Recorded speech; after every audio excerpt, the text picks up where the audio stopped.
Hello students, आज मैं आप लोग को डाउन सिंड्रोम के बारे में इंफॉर्मेशन दूंगी कि क्या होता है, इसके साइन सिम्टम क्या होते हैं, कैसे कॉज होता है, देन इसका डायग्नोस्टिक क्या है और ट्रीटमेंट क्या है। चलिए देखते हैं। डाउन सिंड्रोम, इसको हम मंगोलिज्म भी बोलते हैं। It is also called trisomy 21, इसे ट्राइजोमी 21 भी बोल सकते हैं।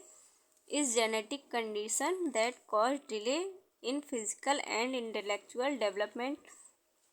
ये जेनेटिक कंडीशन होती है जिसके कारण जो इन्फेंट होता है उसके अंदर फिजिकल और इंटेलेक्चुअल डेवलपमेंट बहुत ही डिले हो जाता है, मतलब बहुत देर में होता है। There is extra genetic material from chromosome 21, so individual with Down syndrome have 46 chromosome in total instant of the usual 46।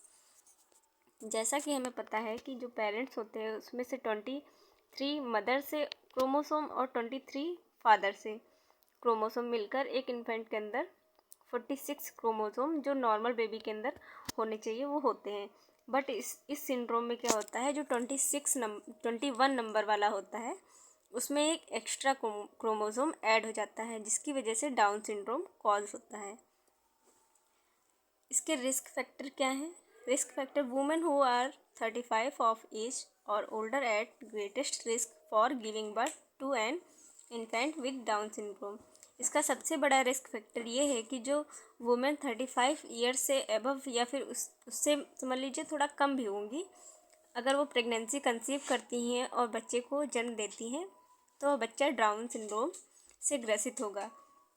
इसका इंसिडेंस कैसे हम पता कर सकते हैं? इसमें 35 ईयर्स से जो वुमेन्स होती हैं, अगर वो 400 औरतें जो 35 एज की हैं, अगर वो प्रेगनेंसी कंसीव करने के बाद में बच्चे को जन्म देती हैं तो उसमें से एक बच्चा डाउन सिंड्रोम से ग्रसित होगा ही होगा। और ये रिस्क कब बढ़ जाता है? जब वो 40 ईयर्स से एबव की होती हैं। मान लीजिए 110 जो वुमेन है वो 40 ईयर्स से एबव हैं, तो अगर वो डिलीवर करेंगी बेबी को तो उसमें से एक बच्चा ज़रूर ही डाउन सिंड्रोम से ग्रसित होगा। अगर मान लीजिए कोई वुमेन जो 35 से कम की है और उसको तब भी डाउन सिंड्रोम से ग्रसित बच्चा हुआ है तो ये नहीं कह सकते हैं कि उसको नहीं हो सकता है। ऐसा इसलिए हो सकता है कि आजकल की जनरेशन में बहुत सी वुमेन्स ऐसी हैं जो स्मोक करती हैं या फिर ड्रिंक करती हैं, तो ये सब चीज़ें आजकल पॉसिबल हैं। जो 35 ईयर्स से जो बिलो होती हैं, अगर वो स्मोक कर रही हैं या फिर ओरली किसी भी तरीके की पिल्स ले रही हैं कॉन्ट्रासेप्टिव, तो उनको भी हो सकता है जो डाउन सिंड्रोम से ग्रसित बच्चा। क्लिनिकल मैनिफेस्टेशन यानी वो बच्चा देखने में कैसा होगा, उसके साइन सिम्टम क्या होंगे, लक्षण कैसे होंगे। वो माइक्रोसिफेली हो सकता है। देन फ्लैट फेस, उसका चेहरा जो है चपटा होगा। शॉर्ट वाइड नेक, स्मॉल लो सेट ईयर, यानी उसकी गर्दन जो है वो छोटी होगी नॉर्मल बच्चों से और चौड़ी होगी जो गर्दन है।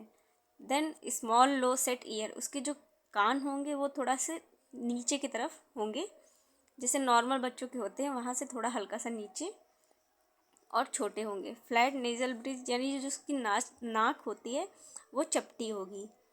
प्रोट्यूस्ड टंग, यानी उसकी जो जबान होगी वो थोड़ा सा बड़ी होगी।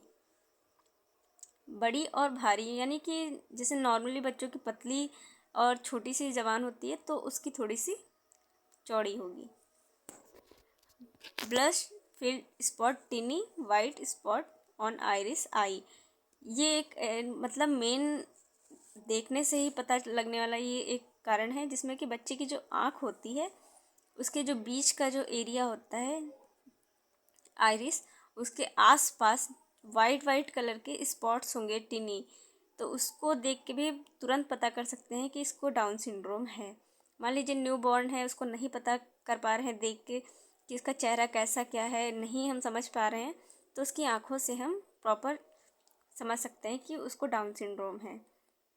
देन दूसरा sign symptom, short broad hand and feet with a single crisis on palm of the hand, उसके हाथ छोटे होंगे, पैर भी छोटे होंगे और जो हथेली होगी जो पाम वो थोड़ा सा चौड़ा होगा, ब्रॉड होगा, ऐसे ही पैरों में।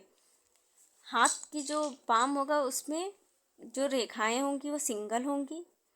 Then excessive space between large toe and second toe, जो पैर का जो अंगूठा होता है उससे सेकेंड वाली जो उंगली होती है उसके बीच में काफ़ी स्पेस होगा।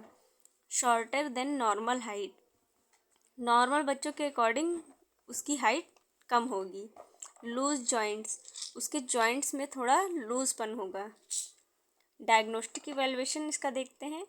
Down syndrome in a newborn based on the babies appearance, down syndrome जो न्यू बॉर्न बेबी होते हैं उनके अपीयरेंस को देख के भी पता किया जा सकता है। अगर बेबी बॉर्न नहीं हुआ है तो रूटीन चेकअप जो होता है, routine test done during pregnancy can check, जो रूटीन चेकअप होता है प्रेगनेंसी के टाइम उस टाइम भी हम पता कर सकते हैं। In the first and second trimester, first और सेकेंड ट्राइमेस्टर में हम पता कर सकते हैं। ब्लड टेस्ट के through measure the other substance in the blood including alpha fetoprotein level, alpha fetoprotein level के थ्रू हम पता कर सकते हैं। हार्मोन स्टियोल, इसके द्वारा भी पता कर, अगर ये एबनॉर्मल है तो हम पता कर सकते हैं कि हाँ इसको डाउन सिंड्रोम है। देन अल्ट्रासाउंड से, with the help of ultrasound look at the picture of the baby and measure the fold of the tissue to the back of their neck, ultrasound के थ्रू हम बच्चे की image देखकर और उसके जो नेक के पीछे जो टिश्यू होते हैं उसकी कितनी फोल्ड है उसको मेज़र करके भी पता कर सकते हैं कि बच्चा डाउन सिंड्रोम से ग्रसित है या नहीं। Babies with Down syndrome tend to have extra fluid there, उनके बेबीज जो डाउन सिंड्रोम से ग्रसित होते हैं उनके आसपास एक्स्ट्रा फ्लूइड होता है ज़्यादा। जेनेटिक काउंसलिंग, मान लीजिए किसी पेरेंट्स के मान लीजिए फादर या उनके अदर जो ब्लड रिलेटिव हैं उनको अगर किसी को ये पहले हो चुका है तो उससे भी जेनेटिक काउंसलिंग के थ्रू भी हम पता कर सकते हैं कि हाँ इनके बच्चे को यह बीमारी हो सकती है।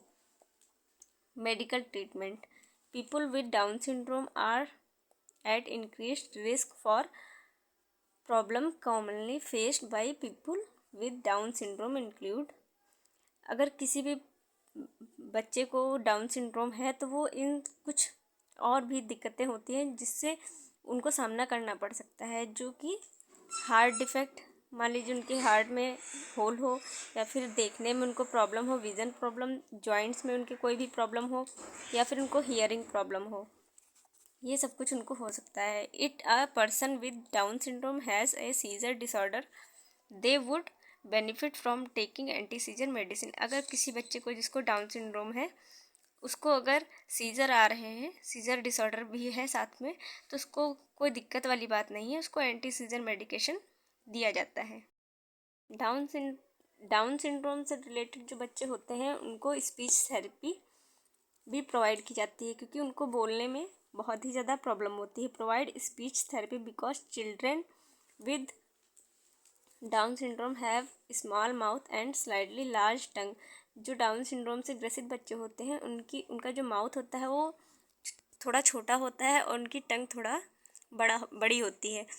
They can have trouble speaking clearly, उनको साफ बोलने में बहुत ज़्यादा प्रॉब्लम होती है, इसलिए स्पीच थेरेपी के थ्रू उनको अच्छे से बोलना सिखाया जाता है।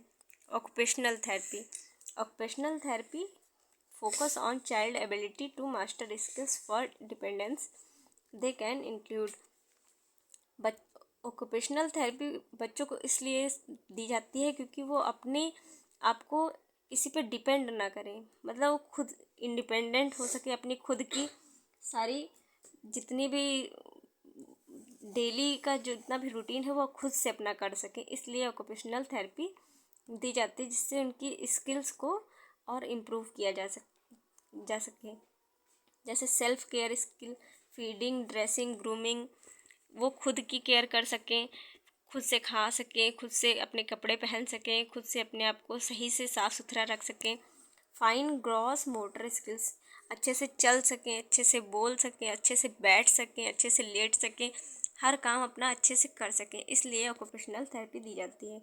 Skills related to school program, example painting, cutting, school से रिलेटेड प्रोग्राम्स को भी ऑक्यूपेशनल थेरेपी में सिखाया जाता है, जैसे किसी भी तरीके की क्राफ्टिंग करवाना, बच्चों से फ्लावर वगैरह बनवाना, कंप्यूटर चलाना, उनसे प्रिंटिंग करवाना, या फिर प्ले स्किल, उनको खेलने की एक जो स्किल होती है उनकी अच्छी करवाना। जैसे मान लीजिए उनको बैडमिंटन खिलवाना या फिर बैट बॉल खिलवाना, ये सारी चीज़ें उनको ऑक्यूपेशनल थेरेपी में सिखाई जाती हैं। आप लोग को अगर मेरा चैनल अच्छा लगा हो तो सब्सक्राइब करें। Thank you.